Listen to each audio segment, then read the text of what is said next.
binabantayan nating low pressure area dito sa loob ng ating Philippine Area of Responsibility ay bumaba yung tsansa na maging isang ganap na bagyo within the next 24 hours. At hindi pa rin naman natin inaalis ang posibilidad na maging isang ganap na bagyo ito sa mga susunod na araw. Ito ay huling namataan sa line 125 kilometers east-northeast ng Apari, Cagayan. At ito'y kumikilos northwestward at inaasahan natin lalapit ito dito sa may extreme northern Luzon kung saan magdadala ito ng mga kalat-kalat na pag-ulan lalo na dito sa may Batanes at Babuyan Islands. Ngayon, patuloy pa rin naman ang pag-iral ng southwest monsoon o ng habagat, lalo na dito sa may Central Luzon, Southern Luzon, Visayas at Mindanao.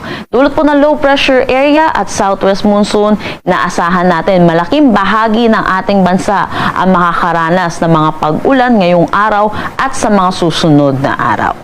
Para na lang din sa kaalaman ng lahat, meron din tayong bagyo sa labas ng ating Philippine Area of Responsibility.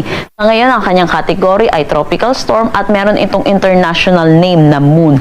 Huli itong namataan sa line 2,500 kilometers east-northeast ng extreme northern Luzon. Kung makikita natin sa satellite image natin, malayo ito sa atin at wala na sa labas ng ating Philippine Area of Responsibility. Kaya wala itong direktang epekto sa anumang parte ng ating bansa.